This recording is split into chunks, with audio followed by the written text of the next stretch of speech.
Okay. Hi, everybody. Good evening. Thank you for joining Lark and Owl Booksellers for our virtual event with Dr. Jeannine Jannot. I'm Jane Estes, and I'm the general manager and co-founder of Lark and Owl Booksellers here in Georgetown, Texas.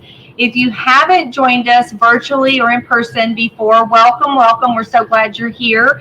And these are strange times, but we've found ways to still be involved and have fun and meet authors and talk about really exciting topics.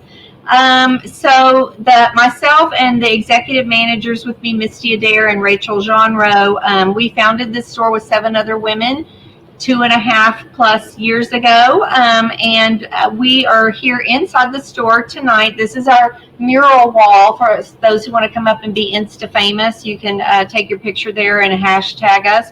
And those of you who are outside of our area, an extra special welcome to you guys. I know some of you are tuning in from Houston and other areas, so thank you for that. We are in for a fascinating conversation this evening between our 2 guests for the next hour. We're going to take your questions toward the end of the hour. So if you look at the bottom of your screen, there's a Ask a Question little tab there. So if you click on that, you can type in your question. You can type in questions now, but we're going to wait and do them toward the end of the hour. So on the little chat box to the right that you're seeing, we said hello, and Jeannine says hello. That's just to kind of do a little shout out. That's not really for questions. So if we could keep all the questions at the Ask a Question box, that will be a little easier for me when I'm over here behind the screen. So first, let me introduce our guest to you. So Dr. Jeannine Jannot is an academic coach and the author of The Disintegrating Student, Struggling But Smart, Falling Apart, and How to Turn It Around. She has over 25 years of experience working with children, teens, and young adults in both public and private school settings. She has a master's degree in school psychology from the Ohio State University and a doctorate in child and developmental psychology from the University of Connecticut. She began teaching college psychology courses in 2010, and in 2014 she founded The Balanced Student. Originally from Ohio, Jeannine lives in Milton, Georgia with her husband, Tom, and they have 3 children, Ryan, Maddie, and Kat, and you can learn more about her at her website, JeannineJannot.com. So welcome. We're so happy that you're here, and we're going to have a conversational hour with a moderator, and this is not my area of expertise, people, so I called in my friend Heather Cass Stevens-Moeller, MALSSP LPC. Heather is a passionate mental health professional with almost 20 years of experience. She graduated from Texas A&M at Corpus Christi in 2003 with a Master's of Arts in Psychology. And since that time, Heather has supported hundreds of students, families, and teachers through her roles in school psychology and school counseling.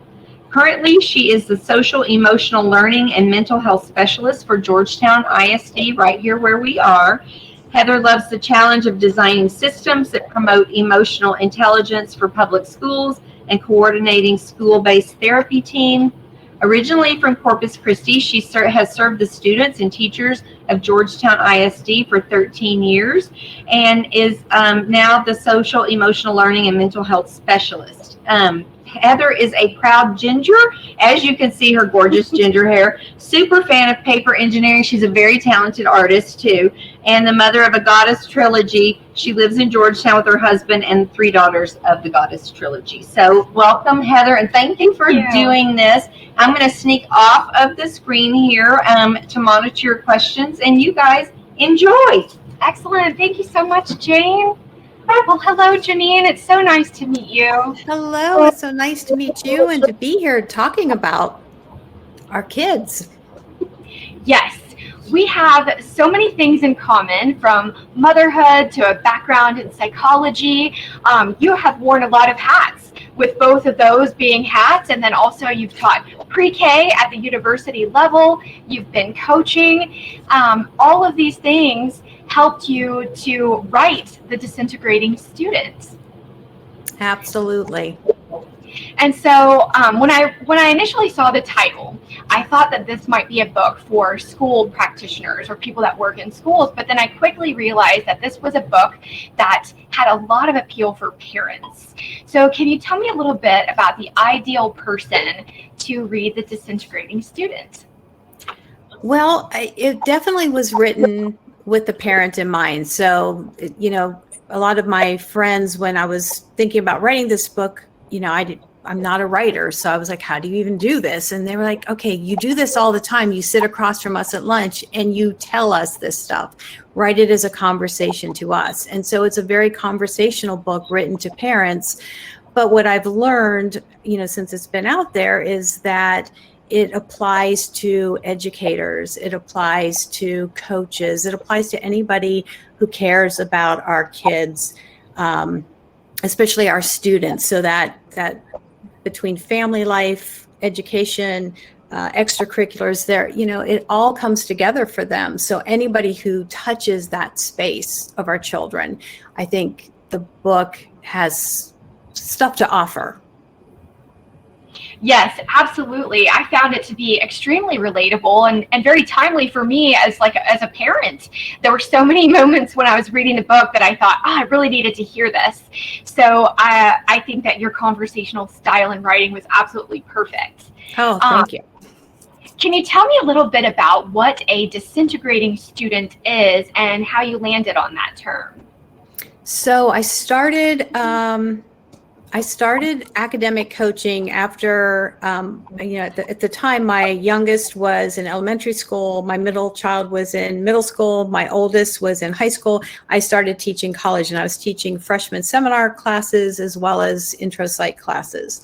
And because of what I was seeing in those college students, and then I was looking backwards, this bird's eye view of the anxiety, the stressors, the check the box achievement culture, and what the end product was for these students struggling in college, I decided to start coaching. And I didn't even know what that meant at the time. I was like, I think I'm making up a job, but I'm going to do something to get in front of these kids and parents to help. So I call it academic coaching. And it was through doing that where I was trying to help kids with, time management, study skills, organization, good study habits, and, study strategies, all the things I could see that they needed. In doing that, I came across a kind of surprising student I didn't expect to see. And that was the disintegrating student. They were high achieving kids. So oftentimes these kids were identified as gifted early on. They were the kid who could just go to school, listen to the teacher, get the work done in class or on the bus, not really study for tests and still get good grades, until they hit what I called a rigor tipping point.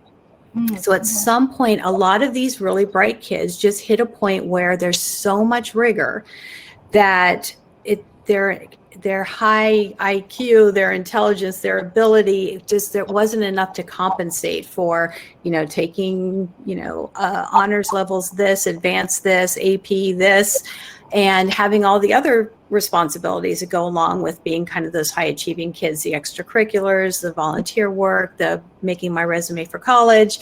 And when this happens, then the child, basically is starting to get feedback they're not a smart kid anymore because they're starting to get those inconsistent grades. So I've always been an A student. Why am I getting a C every once in a while? Why am I not testing the way I used to test?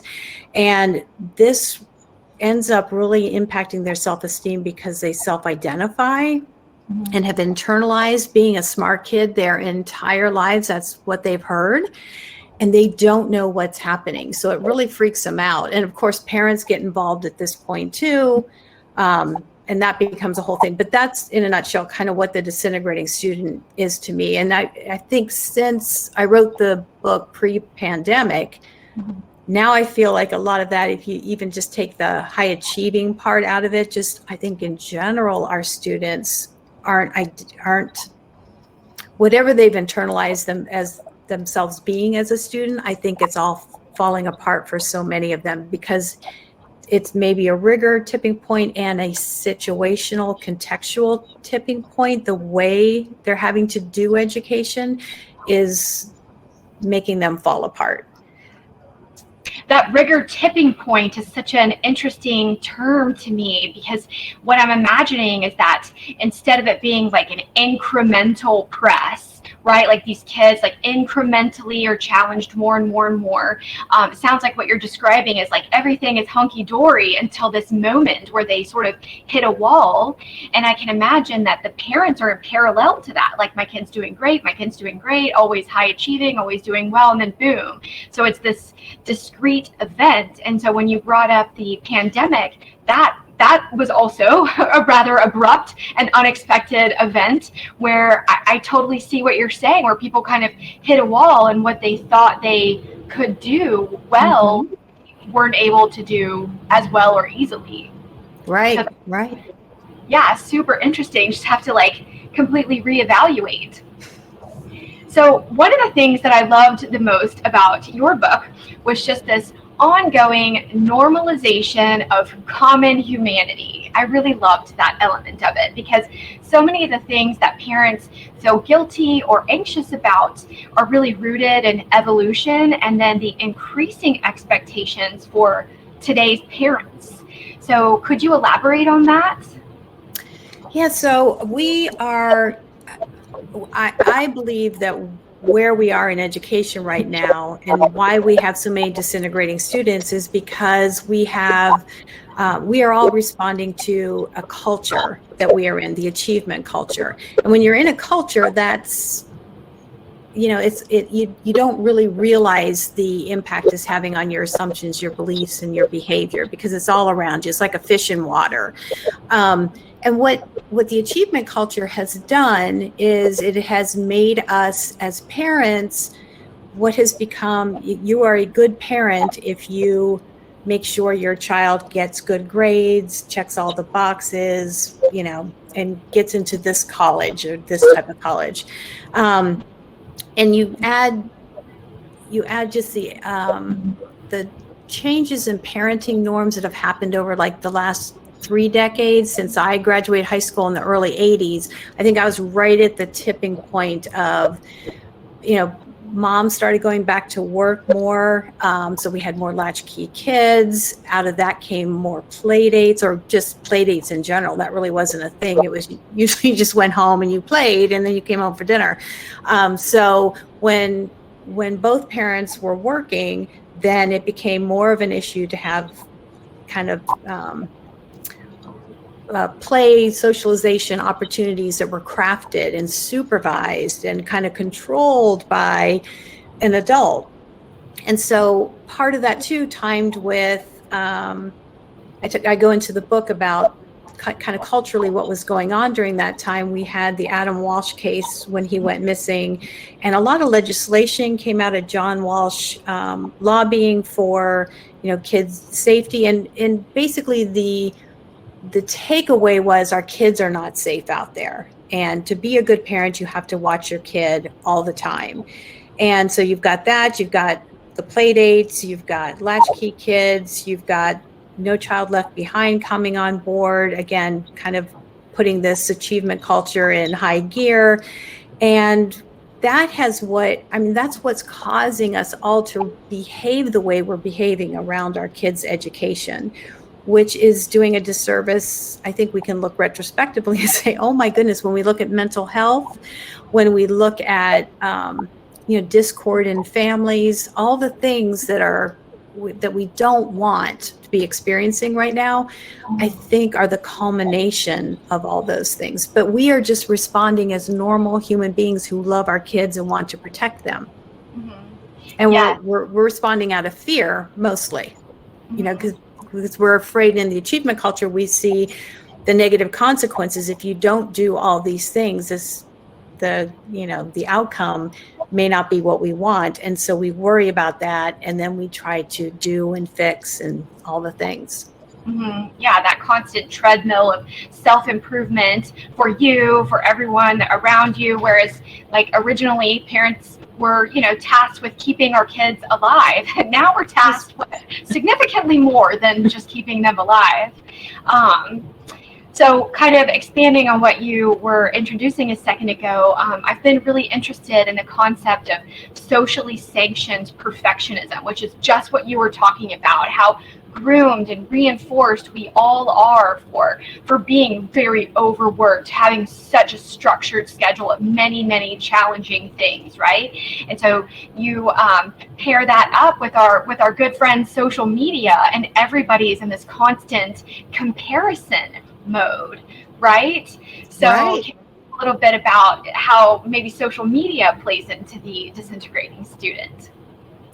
So I think it definitely plays a role, and I don't really land on one side or the other with social media because it is such a mixed bag, and I think a lot of it depends on how our kids are using it and at what age they're using it. I definitely fall on the wait till 8 at least if you can bandwagon. I'm more from a brain development standpoint, but when the perfectionism piece is of all the things, it's probably the most challenging issue to deal with our kids because, especially with high achieving kids, what I learned in coaching is, oh my goodness, they have a whole subculture. So there are high achieving kids, but then within the high achieving kid group, there are the highest achievers, and it can get very cutthroat. So you can have this really supportive relationship with these kids, and you push each other to do your best, which is great, but it gets competitive sometimes. And so I would work with students who were spending inordinate amount of times on things that didn't really count much as far as their grade went, and they already would have a high grade. So I had this girl who was an art student, or she was taking an art class, and she didn't want to do art. I mean, that wasn't like her passion in life. It was just an elective. And she was working all these hours on an art project, and she had a 94 in the class, and she thought she was going to get a 92 on the project, and it wasn't good enough. And I asked her what was good enough, and she said, I've got to get like a 96, 98 because I have to bring my average up in the class, and basically it would be embarrassing to get a low A. So that's the mindset of the kind of perfectionistic kid. And the other problem is with our kids who, aside from the long-term outcome of being very maladaptively perfectionistic, those kids tend to have more mental health issues, less life satisfaction, less career satisfaction when they're adults, because their expectations of themselves or their perceived expectations of other people for them are impossible to reach. Mm-hmm. And the danger I see there, and I saw this a lot during the pandemic, because a lot of parents were saying to kids during like remote learning and stuff, just do your best. We just want you to do your best. It's a weird year, do your best.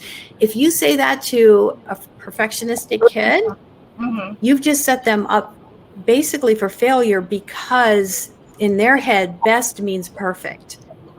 And they can never, ever achieve that. So you'll see a lot of really high perfectionistic kids be huge procrastinators. And they get that. And again, that makes the stress kind of a big issue, and anxiety. I see these kids as being incredibly anxious for those kinds of reasons. So it's a huge problem. Yes. You know, I've heard it said that perfectionism, it has less to do with standards and a whole lot more to do with anxiety. And so that, I think, has a lot to do with the fact that this isn't just about their school experience or them being young people. Like, they'll carry those tendencies into adulthood.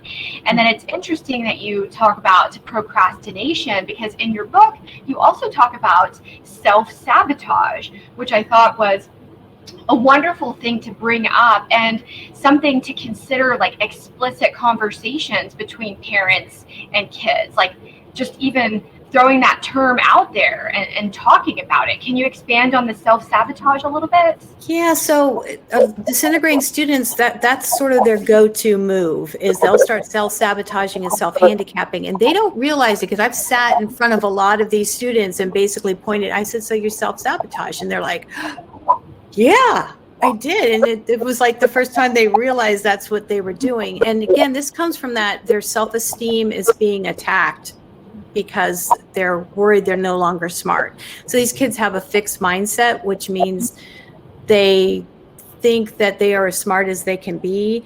And once they start getting feedback that they're not smart, that there's nothing they can do about it. So they don't have the mindset about, if I try, if I put in effort, if I make mistakes, then I'm going to learn more and get smarter.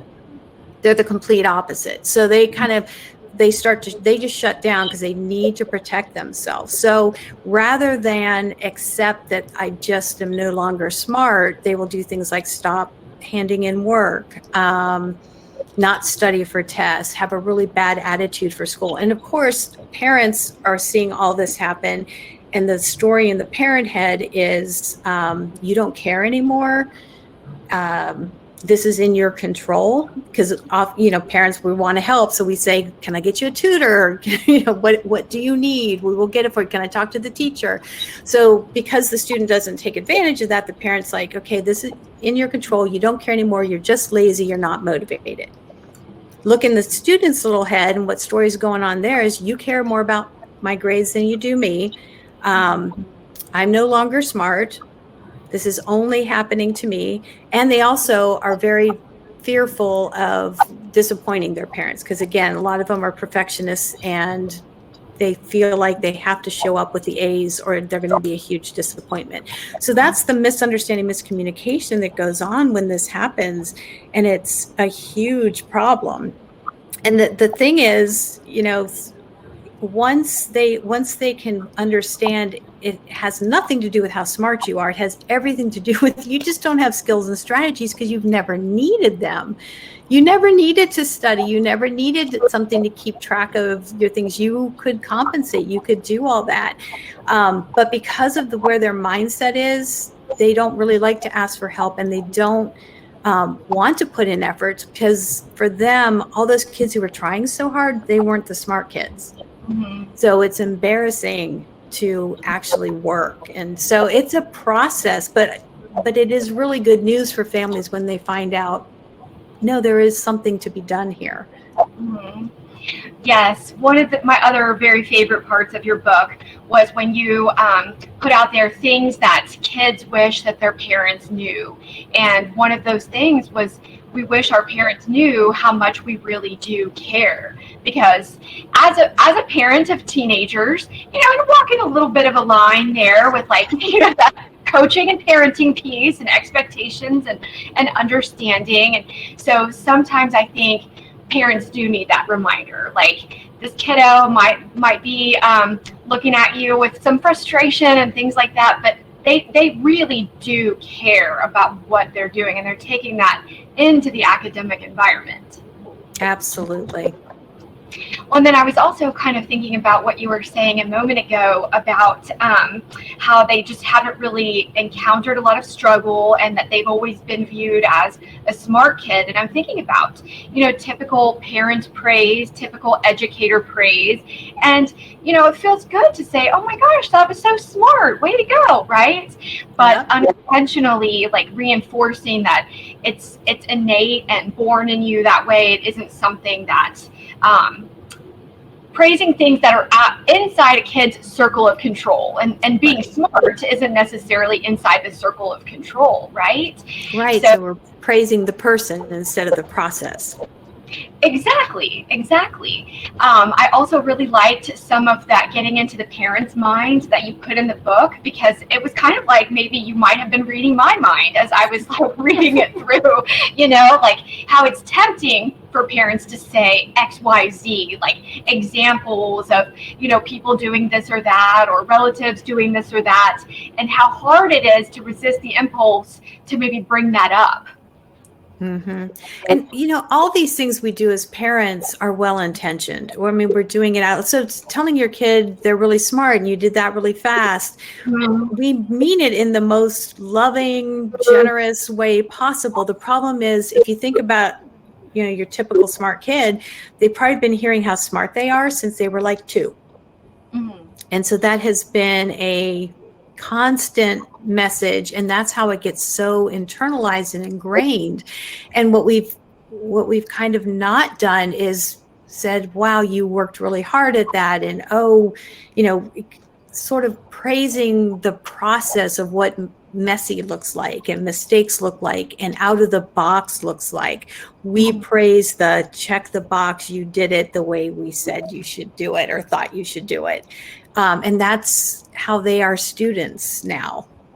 And there's not, learning is not a huge part of that. It's interesting to consider that disintegrating students might be raising disintegrating students, right? How this is passed down from one generation to the next. Which would make sense because it's the culture. Right. And they're swimming in it and they don't even realize, right, until they step out. Right. And it isn't necessarily about telling them like, oh, you don't have to do this well. Just, it's not about lowering your wanting to do well or doing well, right? But I guess maybe helping them fine tune like what to focus on and what to maybe like let go of a little bit. Like you were saying about the young lady who was very high achieving, but also really wanted to get a top grade in this art. It's like, it's unrealistic to think that we'll be at the top of our game in every single area of life. So as part of the conversation, honoring the fact that we all have assets and challenges and figuring out where to spend our time. Yes, you nailed it. I mean, that's what we need to normalize. We need to normalize mistakes and we need to normalize failure. And we need to normalize that I wake up every day and think, what can I phone in today? I mean, that's just, I think as adults, that's how we manage our lives. It's like we know where to put our effort and where the payoffs are and where you can I can kind of get away with this. And a lot of our students do not feel that way. They feel like I need to show up with my A game 100% of the time for 100% of the things. And that's, and they don't have, I feel like they don't have permission. They don't feel like they have permission to say, you know what, I'm never going to do art. This is an elective and it's okay if I get a B- or a C in that class. It is not the worst thing in the world. And those are the conversations because, to shift an entire culture. So to make changes in our achievement culture, that's like turning a massive cruise ship. It's going to be super, super glacially slow. But I think and unfortunately, the pandemic has been awful, but it has sort of opened a lot of, I think, especially with parents, eyes to what their children are experiencing. And I think teachers, I think it's a lot more evident now what teachers are going through too, because they're victimized in this achievement culture almost as much as students are, because they don't get to teach the way they probably would like to teach. They get told how to teach. But if we want to start shifting this achievement, the ship, so the achievement culture starts to turn into something where we're not valuing just data, which is what our kids, that's success in the achievement culture is data driven, and kids are data points and they know it. So it's check the box, get the grade, get the SAT, ACT score, do the thing, have the class rank to get this next thing, to get into college typically. And we need to shift it so it's values driven. So we're going back to valuing learning and curiosity and resilience and growth. And the way we do that, I think, in our own individual families is to have really explicit conversations with our kids and saying, okay, here's the reality. So I'm not going to deny how it is out there for you, because I think that's really important. We say, yeah, I get what's going on out here. What's reasonable for us in our family? What's reasonable for you as a student? What does success look like for you? And what are we okay with? And it's still hard. I live and breathe this stuff, and it's really, really hard. But I think it has to be that explicit, that, and I think it has to happen over and over again, that we have these conversations with our kids so that they don't get a story in their head that doesn't match up with what we want for them. Does that make sense?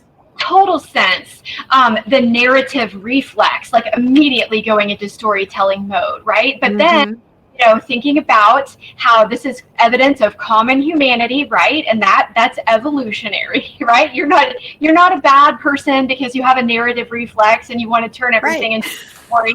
It's just the way that we all are. So let's bring that story into the light for the kids and for the parents, because if they're not having those explicit conversations, they're living in the, virtual reality of their imagination, right? Absolutely. I loved what you were saying a minute ago about how parents are understanding a little bit more about the experience of their kids. And it kind of brings me back to a couple of classic movies, Freaky Friday, what being one of them, where either it's Jodie Foster or Lindsay Lohan, right? They're trading places with the moms and realizing that it's really complex out there.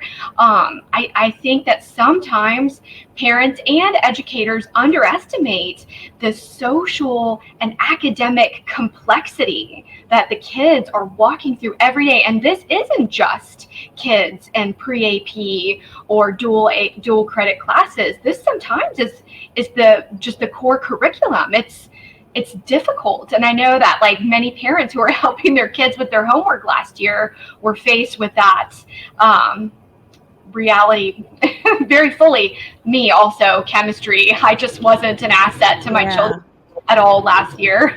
And I think we also show up with our, for me, my 57-year-old brain shows up and starts problem solving, which, is not very helpful. So I think that's, again, very well intentioned because, hey, I'm a professional problem solver. That's what I do. So you tell me my youngest is 18 and, she'll go off the handle a lot. And my inclination has always been to just jump in well, did you try this? Or did you say this? Or you probably want to do this. And we would just get in these little fights about, it just would not go well. And she finally explained to me, I do not want you to solve my problems. It's I don't know how to be more explicit.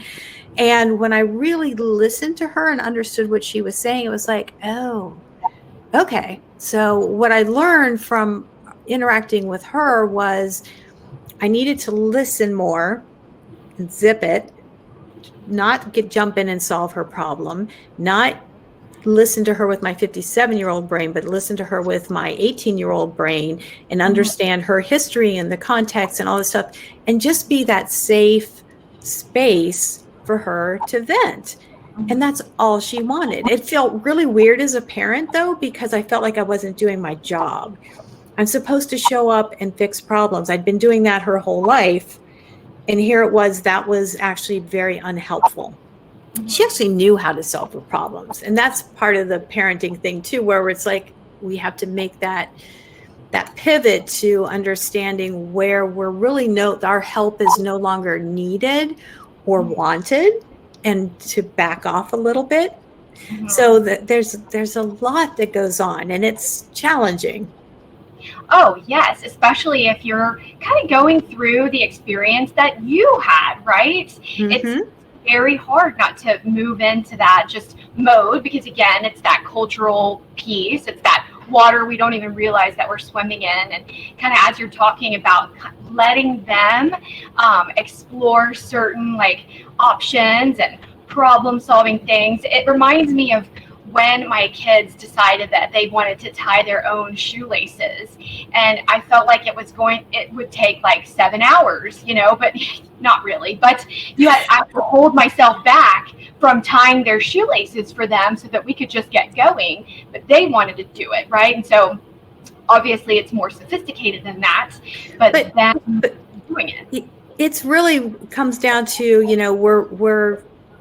we're sacrificing our kids' long-term growth for our short-term comfort. So when we're doing it because we have more competency, it's going to be faster, it's going to be better, we know better, this is just going to make me feel better, it's going to take my anxiety down. When we do that, we're really depriving them of those opportunities to fail and grow and learn. And, if when I think back, some of the best lessons I learned in my entire life came out of big mistakes, and regrets and things like that. But that's how we learn as human beings. And unfortunately, a lot of our kids are so protected that they're not experiencing that till they go off to college, because the world outside of home is pretty good at giving that feedback, that negative, like, you screwed up, dude. And sometimes our young adults do not know how to cope with that. They don't know what to do with that information. Yes, I completely agree. So they're protected from making mistakes, while at the same time, people aren't really super excited to admit their own mistakes and talk through it, right? Like, Right. To share their achievements or like the achievements of people close to them. I don't think many parents have conversations like, I applied to these 3 schools and I didn't get into any of them, or I failed this class. Like, I think sometimes it's hard to admit those things because maybe in some ways they're worried that them admitting that they have not always been successful would like give permission to their kid to have lower standards or something like that. But more explicit conversations about failure, and then, yes, letting them incrementally experience that instead of it being just this boom event. Oh, I agree. And our superpower as adults in our kids' lives, particularly parents, our superpower is modeling what we want them to do. I mean, I don't know anybody who's a parent on here, but you cannot make your tween and teen do certain things. You do not have control over them. We'd like to think we do, but we cannot make them eat. We cannot make them study. We cannot make them learn something. We cannot make them sleep. We just can't.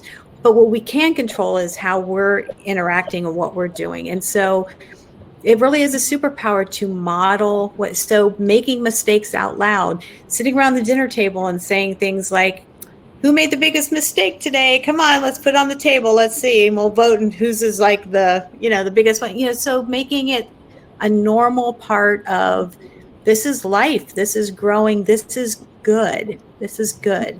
Mm-hmm. The whole roses and thorns thing, right? Yes. Share both sides of certain of our lives and days, mm-hmm. right? So we've talked a lot about just the walking of the balance and then modeling. And I want to bring in a concept, and I think it's familiar to many people, of helicopter parenting, right? So when we're talking about kiddos, there are times when a parent will need to come forward with reasonable demands or expectations. Can you talk a little bit about how to tease out the distinction between helicopter parenting and then reasonable expectations? I mean, I like to think of it in terms of, particularly as our kids hit those tween years in middle school, anything our kids are capable of doing, we should be giving them the responsibility to do. And every kid's different, so you got to know your kids. So there can be very, very highly responsible 10 and 12-year-olds, and there can be some that are more socially immature or whatever. So you've got to look at your own kid. But again, because our own competency just gets in our way sometimes, and our own desire to be in control, because there's a lot out of our control. So if we can control, I'm going to tell you when to do this thing, and I'm going to sit over and watch your homework, and I'm going to make your schedule for you, and I'm going to make your meals for you, and I'm going to do all the things. I'm going to snowplow everything out of the way for you. If that's pretty much your part-time job as a mom, it's not helping, the parent, it's not helping the child. And so I like to, I think it's a process, because if that's kind of where you are, you're not going to just flip a switch and be like, okay, you're on your own, kiddo.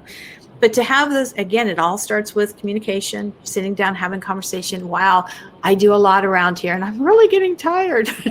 Or maybe I'm taking on a new job or something where, you can basically have the conversation. Did you know I have a life too? So let's rethink how we do things in the family. Here's all the kinds of things that have to get done on a regular basis. Where could you guys, and make it something that everybody talks about together. So you're not just saying you have to empty the laundry and you have to take out the trash and you do the dishes. But I think everybody needs buy-in, and I don't even like the word chores. I like family responsibilities, because that's what it is. And students will pull I'm so busy and I've got so much work, and it's true. They're not lying.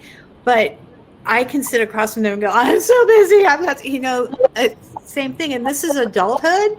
So, we're not helping them if we protect them and say, okay, well, you've got this thing, it's a lot, and you can't deal with these other things that you don't want to do. And that's really what it is. They don't want to do those. So they use this as an excuse. And again, so taking those sort of life lessons and just sitting down at the kitchen table and being like, how are we going to navigate this? I mean, I personally think every kid in middle school, if not before, should be doing some portion of their own laundry. And by the time they're 8th grade, 9th grade, they should be 100% doing their own laundry. I mean, that's just a great one because you can stair step it, Mm-hmm. You do talk about that in the book. So it's a thing. Keep talking about it. But just that knowing your kid and then knowing like some developmentally appropriate things that they actually can be doing. So there are these, 6 chapters of awesomeness, and then you get to the 70, I think it's 77 tips, right? And you acknowledged the temptation to just like go to the 77 steps, right? Why should people, when they pick up the Disintegrating Student, not just jump to the 77 tips? Because if you sit down with your kid and go, oh, I just read this book and it told me like, it says that you should do this time management system and you should get sleep in this way and we should have this bedtime routine and, whatever it is that you think, the kid's gonna be like, talk to the hand. I mean, it won't be any different than any other, well-intentioned attempt we do as parents to bring at our kid. We have to understand all that stuff in chapters 1 through 6 as to what's sitting in front of us, what's going on with our child, because we're going to have to approach the tips with good communication, with empathy. There's other work that has to be done first. And ultimately, you have to walk into that situation where you want to talk about strategies and stuff from a place of empathy and saying, I understand what you're going through, and these are things that may help you, and giving them control. But that has to happen through conversation and through good communication. You can't just say, I'm now giving you control and here's these tips, read them and do them. That won't work. There's a giant space between saying, I understand, and actually taking the time to do some perspective taking and some empathy building, right? You can't just mechanically jump into that. And I think that Jane and I were talking about this earlier. I feel like everybody has kind of this inner teenager inside of them. Like if somebody just tells me to do something, even if it's something as wonderful as like, you will eat this ice cream sandwich, there's a little teenager inside of me that's like, maybe I don't want to eat that ice cream sandwich. And so thinking about that same thing with kids, like, again, it shouldn't be a mandate. It should be a conversation. Right. Well, the book had so many wonderful, wonderful parts. Again, I just love the just normalization of being a human. And hold on, let me get to my question that I'm excited to ask. We are so blessed to live in this time where there is more advocacy for mental health in schools. There are things like social emotional learning. There's increases in numbers of school counselors and even school-based therapists. But even with all of these supports in place, it is really parents and guardians who have the most influence in the lives of their kids. So knowing that, is there a message of hope that you would like your readers to leave with? The thing that makes me most hopeful, and probably the biggest message I try to get out to parents when I talk to parent groups, is the most important thing you can do and the most protective thing that you can do for your child is to love them unconditionally. Just be that warm. We know that one warm, supportive adult providing structure is protective to children. It protects them from so much. So we can't make the adversity go away that they experience or traumas that they may experience. That's life. But what we can do is we can be that fortifying presence that helps them become resilient. And, so that's not a hard thing to do. And, you think about all the things, and in my book, I'm really kind of recommending parents just parent from a place of love instead of a place of fear. And that has to be very intentional in our society today, because we'll go to fear really quick and then we respond in that way, which is not helpful. So to pull ourselves back into that place of love. And right now, my big message is prioritize the relationship over the academics. Because I hear so many parents say, we're losing each other here, and I'm not willing to lose my child and lose my relationship with my kid over fighting about their grades. And I think that's a terrible position for any parent to be in. So I would just love to give parents permission. Just show up and love your kids. I love the combination of warmth and structure. I think that's a beautiful pairing. And just going back to the fact that you have unlimited capacity to provide that love and warmth and structure. And it shows we care. Right. It shows we care. We're also acknowledging that we know that they care. They do. They really, really care. They really do. Even when they're being salty little teenagers. Inside the salty teenager is a being who cares. For sure. 100%. It's probably actually it's probably a crying teenager that's coming out, very salty. Yeah. Reverse tears, maybe. I don't know. Reverse tears. We're going to make that a thing, Jeannine. Reverse tears. Yeah. Well, so we have a couple of questions. So one person commented that they feel some of the things that lead to their decisions is that they want to make sure that their kid has opportunities that they didn't have. So how does that kind of fold into this type of thinking and, a different way to approach kids? Well, I mean, I think that generationally that's been a thing. We want to provide our kids even a better future than we had, more opportunities than we had. And we're going in the wrong direction. So our kids are now having they have a shorter lifespan, kind of not good news kind of stuff. So I think the way to think about that is, again, having that conversation in your family about what does that end goal look like. So if an Ivy League school is in the cards for a child, and that's agreed upon in the family, and there's nothing wrong with that. Where it gets but it does have to be a realistic conversation about costs and benefits.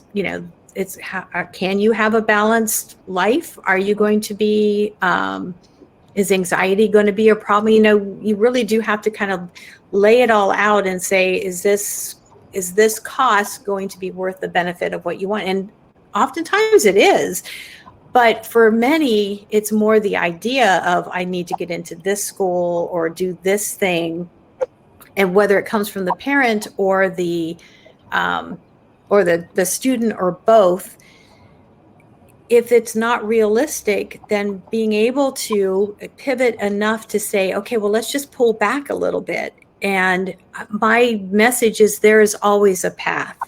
And it's just not necessarily this check the box A, check the box B, C, till you get to Z and you're at your place, because life is very circuitous and all kinds of stuff happens and roads lead all kinds of places that you may not realize. And we don't leave a lot of space for that. And our students I don't think they even know that's an option.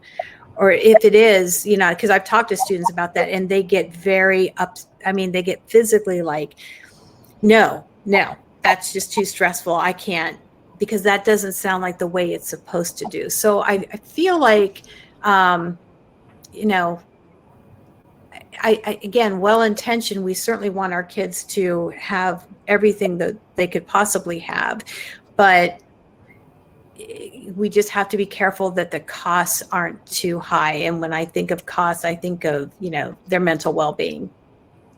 And the relationship, the Mhm. relationship between parents and kids.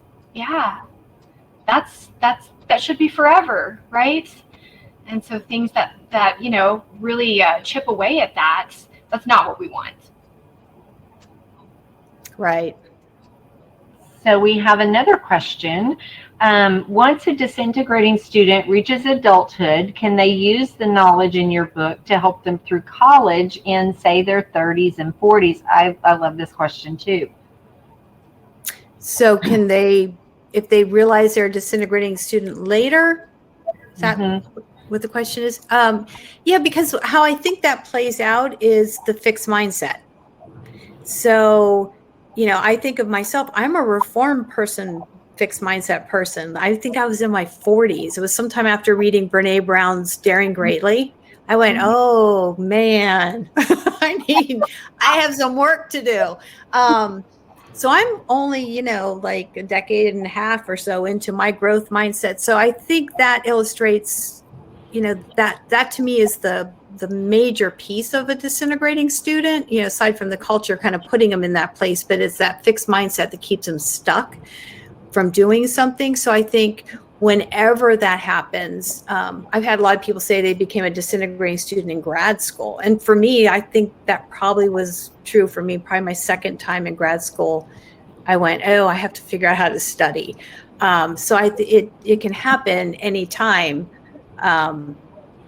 But yeah, it's all about at that point fixing. I think when you're older, you kind of get, oh, there's a different way to view this. And that's that mindset piece that can get changed. And I think the younger you are, the harder it is to figure that out. Oh man, but circling back to somebody who was saying that they want their kids to have more or better or happiness that they felt like maybe they didn't have, what would it have been like if somebody would have had these conversations with us when we were 11, 12, 13 years old, right? So if you really want your child to have things you didn't have these conversations. I hear that more than anything. I wish I would have known this when I was a kid, or I wish I would have known this earlier in raising my kids. And, and I feel the same way. I mean, I raised my son, my oldest kid, he's 25 now, but I raised him pretty much in your helicopter parenting style, problem solving. I was there doing the stuff. And I, kind of was changing with my second daughter. And by the time I got to my third, man, she was pretty free range. Our agreement was she would do high school on her own, and I was there to help when she needed it. And I spent a lot of time in my closet taking some seriously deep breaths, because it was always like, is she going to graduate? I mean, like literally right up to graduation. And then somehow she pulls out and graduates magna cum laude and gets into college, and because they were responsible for their own applications and all the things. And it is hard.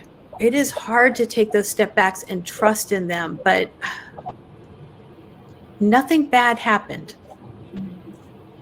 Good things happened. Except all the time I was in my closet. I have a question, and I'm the voice from beyond over here. We have a lot of educators on the call this evening. So what would you suggest that educators pull from your book and use in their classrooms or in their approaches to their relationships with students? Yeah, I think it almost parallels the advice to parents. Of course, you're not in a home with them all the time, but particularly from the advice I give around listening and how to listen, that active listening with empathy, listening without judgment, and just making space for students so that the relationship, again, gets an opportunity to be prioritized over their academics. And I feel for teachers, because I think they're between a rock and a hard place a lot of times, where their hearts would love to do that, but circumstances don't always allow it, and it's not practical, and they don't really get anything from it because that's not how they're being evaluated, how warm and fuzzy they are with their students and how their students feel about them. It's more about how their students are doing on the tests and the standardized tests and all those things. So, but the advice definitely is consistent with what I give to parents, because I think those are the things that connect with our students and reinforces the value part and the learning part of education for our kids.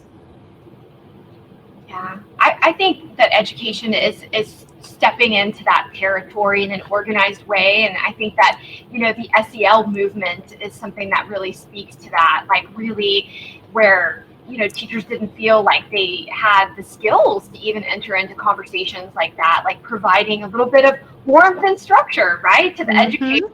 They can provide that warmth and structure to the kiddos. Yeah. Yeah, I mean, we've never had mental health having to be necessary at the level that it is actually required now in our schools. And, so God bless the teachers, because that's just one more thing. And it's hard, but I do feel like, so many times we get these programs like SEL comes in well-intentioned that don't always translate well. And so the key to that is, we need to flip the script there too. And we need to be talking to our students and our teachers. How is this landing for you? What do you need? Is this working? What would work better? Even better yet, let them develop the programs, practices and policies, because they're the ones that actually know how to do it. Maybe eventually we'll get back to educating that way. But, that's my fear about, let's just put a program in place and, for 3 hours a semester, you're going to get, that worries me. Right. And it should, because it's really more of a process and conversation than any kind of like program, right? And I think any good like SEL measure or, emotional intelligence movement, it can't have teachers as a junior partner in the conversation. Exactly. Yeah. Well, we're almost out of time. I want to scooch over here just for a minute and tell everybody this was fascinating, I thought, and I'm sorry that my kids are almost grown, but whatever. Are you? But, I like having grownish kids, as I told you earlier. So, Jeannine, this was wonderful. We would love for you to come visit us in person, or let's do something else in the future.